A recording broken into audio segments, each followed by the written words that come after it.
bruising. The front right here. Front right here. Guide me through it. Congratulations on the victory, but I have to ask, we saw you coming in on the crutches. We see a bit of the bruising on the face. So I guess physically, how you feeling after a fight like that? Man, this is a fucking. Oh, can I curse? I'm sorry. It's a fucking new feeling for me. It's the first time I've gone 15 minutes, so it's very uncomfortable. But yeah, I'm in a lot of pain, but I'm all right. You know what I mean? I'm good. Overall, what did you make of your performance? What was your opponent's game plan and approach to the fight? What you expected, and Yeah. especially after going 15 minutes, just what are the lessons you take from this? I think he was a very, very tough man. I think, yeah. I mean, I don't know exactly what his game plan was. I know I was a little too patient in the first round, but yeah, I think actually being patient and being like even kind to my own mind during that fight is what won me the fight. You know what I mean? There was some crazy exchanges. He caught me good, and yeah, just resetting at all times. I don't know if that answers your question, but It seemed that knee to the body caused him a lot of problems, and even the broadcast after that said, your opponent seems to not like going backwards. It kind of threw him off completely. So did you notice that in the moment, like the second you started to take a step back, you kind of just started to put it on him with that jab? yeah, the jab is like my number one tool. But I get excited with my right hand because I know if it touches, as you guys know, in my whole career, people go down. But I just gotta stick to my jab a little bit more. I saw that knee. I want to say like in the first, second round, and I just didn't do it. And then the third one, it was more like a fuck it.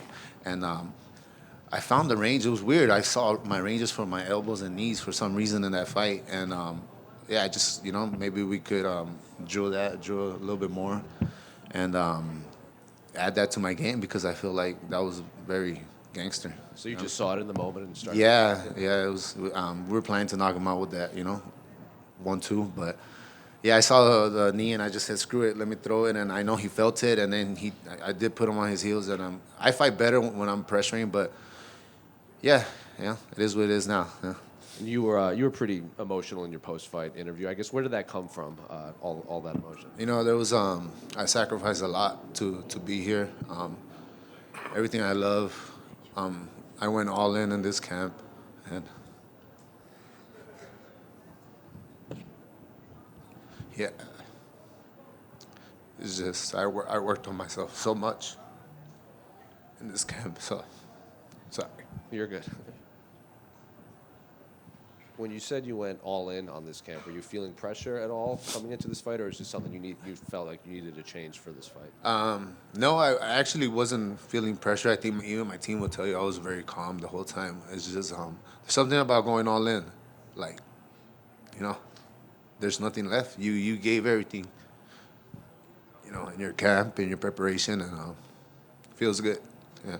Just last one for me. I know you need to heal up a bit, but now that you have a win in the UFC, Yeah. when you want to actually get back in there and start another camp? Well, yeah, I need to heal up first, but I'm gonna talk to my coaches, John Paul Shane, and my new head coach, Mateos. Amazing man. He's an amazing man. So we'll talk, and then we'll see where we go. Yeah. I'll see you right back here in the middle. I see you, brother. Congratulations. Thank you, brother. First victory since that night at the Commerce. Just wondering, can you put into words first UFC victory, get it in front of an arena in Vegas? I feel amazing. I mean, it's great. I feel like we started the event with a banger. I hope we set the tone. I just hope that there's no many good fights on this card. I really want those 50. I hope we set the tone for the night. And I just hope no one has a good fight like that.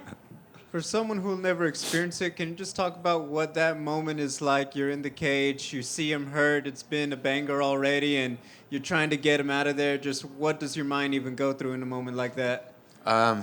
It's weird because I saw him hurt. I knew I could finish. I was going for it. As you guys can tell, I just couldn't find it in there. You know what I mean? I felt like I wasn't maybe setting it up properly. But I will get better. But it feels great. You know what I mean? When you're in there, I mean, if you've had fights before, nothing feels different. Like at that moment, like yeah, I understand we're in the UFC, but you're not thinking, oh damn, I'm in the UFC. You know what I mean? Like that's like I'm just trying to fucking knock this guy out and survive. You know what I mean? That's all that matters.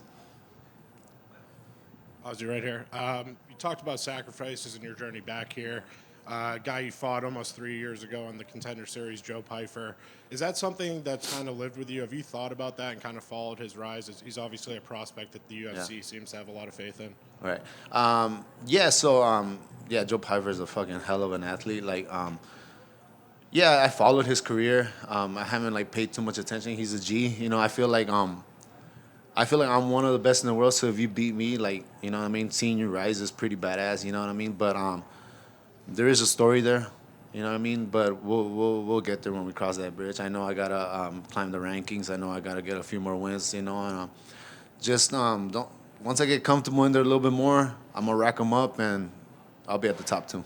Talked about how you worked on yourself in this training camp. Talk to me about the weight cut. I know you've gone back and forth up to 205. Yeah. How was the weight cut this time? You know what? It was like 3 months of preparation for it. The cut, you know, I felt it a little bit, but not as bad. Like the rehydration. Big shout out to Dawn Kelly. She's probably gonna kick my ass if I don't mention her name, but she's an amazing dietitian. Having someone like Jean Paul, like which you guys will see in the UFC soon. He helped me with my whole cut as well. So he's an amazing man. But yeah, I mean, I worked a lot on my mental. I took advantage. I moved to Vegas to the PI. Worked with everybody, psychologists, and then outside of the UFC, I still worked on therapy as myself, like not Ozzy the athlete, but you know, Osman Diaz, like the person that I am outside of fighting. So yeah, it was. The plan to stay at 185 now? You feel the most comfortable here, you think? Yeah, this is home. This is home, and everything that happened, even from the China loss, even like the Pyfer loss, everything led me to this moment. And I am so blessed, even for all those hardships, even for all those, you know, let's just say, for not coming on top in those wins. Like, there was a reason that happened, and it was trying to teach me something. And I feel like I'm still learning, but it brought me to this moment, and every decision that I made after that was for this moment. So I am fucking proud of myself. Congrats. Thank you. Congrats on the win tonight. We saw you pace yourself, even though that was an absolute war. And then as the rounds progressed, kind of time him properly, get those body shots going. Was this the strategy for the fighter, the game plan to like little by little weather the storm, but also match him? I mean, we weren't ever trying to match him. He was coming, you know what I mean? I was trying to move, but yeah, he was catching me a few times. But listening to my coaches, Mateos, John Paul, and Shane, attacking the body a little bit more, and I feel like I did. Yeah, once that happened, I caught him with a few shots, and everything opened up a little bit more in the third round. But then, like, I apologized to them because then I went back to head hunting, and yeah, I just got a little trigger happy, and I wanted the knockout. You know what I mean? And once again, I told Dana if I get a knockout, if he would let me see his shoe collection, and I think I was just chasing it too much. I wanted to. He promised me some shoes if I get some knockouts, but I hope I still get it. I would love to see that. I'm a sneakerhead, so at least seeing his collection would be sick. You know? Right on, man. Yeah. And last for me, after all these back and forths, ebb and flows, like you have momentum, he has momentum. It was just hard 15 minutes. How confident were you hand was going to be raised?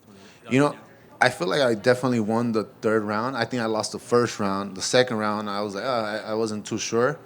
But, yeah, I mean, looking back at it now, like I felt like I blocked a lot of the shots. It made it seem like he connected a few more. But, you know, the whole Mateus guard up. But, yeah, I feel good now. You know, 30-27, I mean, was it 30-27? 29-27? Doesn't matter.